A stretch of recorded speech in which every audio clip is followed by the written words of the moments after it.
Assalamualaikum warahmatullahi wabarakatuh. Perkenalkan, nama saya Delisa Diayuni Putri dengan NIM 19.00003003. Di sini saya akan menjelaskan bagaimana hubungan perilaku remaja di zaman sekarang dengan datangnya hari akhir. Mengapa kedua hal ini memiliki keterkaitan? Menurut Ibnu Hajar Hambali, umur umat Islam lebih dari 1400 Hijriah, namun tidak sampai di 1500 Hijriah. Itu menandakan kita saat ini sedang berada di fase akhir zaman. Mengapa demikian?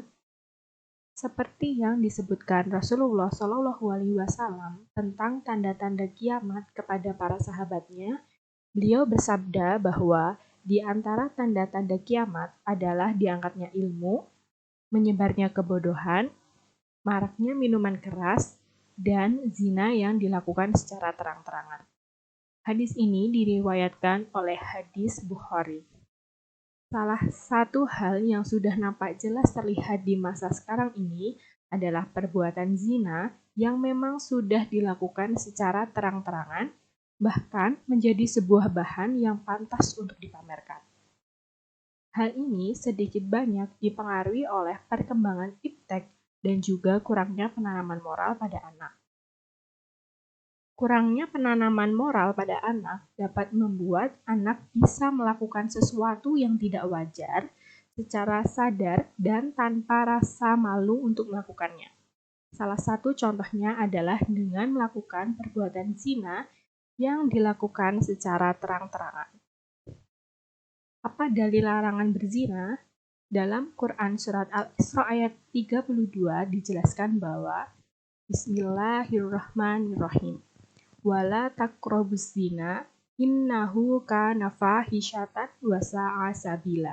Yang artinya bahwa janganlah kamu mendekati zina karena zina merupakan perbuatan yang keji dan suatu jalan yang buruk. Perbuatan zina sangat banyak macamnya, mulai dari zina mata, zina tangan, dan hal yang paling besar adalah zina dengan melakukan perbuatan layaknya suami istri. Hal ini dapat terjadi karena anak muda banyak yang menganut paham pacaran. Padahal di dalam Islam sendiri tidak ada istilah pacaran. Mengapa pacaran sangat dilarang dalam Islam? Karena perbuatan ini membuat kita sangat dekat dengan perbuatan zina.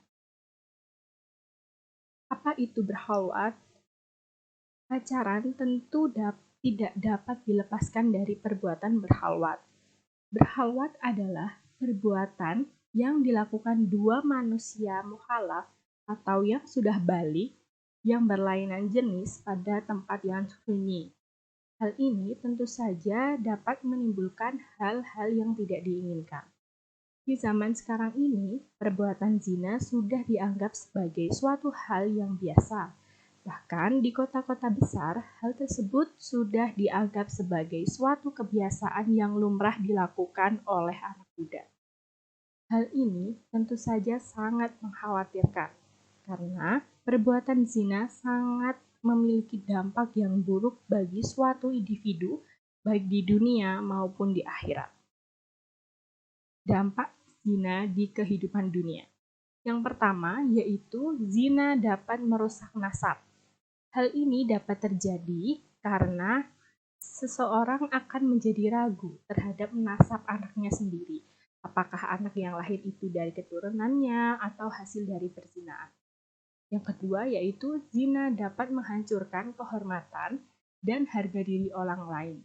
Selain itu, perbuatan zina juga dapat membuka peluang bagi keluarganya untuk terjerumus dalam perbuatan yang serupa. Yang selanjutnya yaitu dampak zina di kehidupan akhirat. Yang pertama yaitu tidak diajak bicara oleh Allah Subhanahu wa taala saat hari kiamat.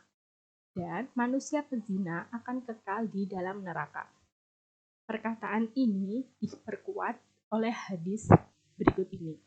Rasulullah SAW bersabda, 3 orang yang tidak akan diajak bicara oleh Allah Subhanahu wa taala pada hari kiamat dan tidak akan dilihat, serta disucikan pun bagi mereka azab yang pedih, yaitu orang tua yang berzina, kedua, raja yang pendusta, dan yang ketiga, orang miskin yang congkak.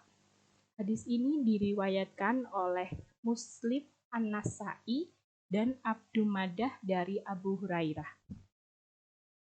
Bagaimana cara menghindari dari perbuatan zina? Yang pertama yaitu selalu mendekatkan diri kepada Allah dengan cara selalu membaca Al-Quran beserta artinya. Karena dengan begitu kita dapat mengetahui mana saja yang diperbolehkan oleh Allah dan dilarang oleh Allah Subhanahu wa taala. Yang kedua yaitu menghindari perbuatan berkholwat atau berdua-duaan di tempat yang sepi. Karena hal ini dapat memancing seseorang untuk berbuat hal-hal yang di luar batas kendali mereka sendiri. Yang selanjutnya yaitu sering berkumpul dengan orang-orang solih. Hal ini dapat memicu kita untuk menuju jalan yang diperintah Allah Subhanahu wa taala karena dengan berkumpul dengan orang-orang salih dapat membuat kita ikut mengikuti jejak mereka mencapai kenikmatan Allah Subhanahu wa taala. Nah, selanjutnya yaitu meninggalkan perbuatan yang dapat memicu terjadinya perbuatan zina, yaitu salah satunya dengan tidak berpacaran. Karena dengan berpacaran akan membuat kita sangat dekat dengan zina. Pacaran adalah perbuatan yang dapat menjerumuskan kepada perbuatan zina. Sesungguhnya zina itu adalah suatu perbuatan yang keji yang mendatangkan penyakit dan merusak keturunan, dan suatu jalan yang buruk yang menyebabkan pelakunya disiksa dalam neraka.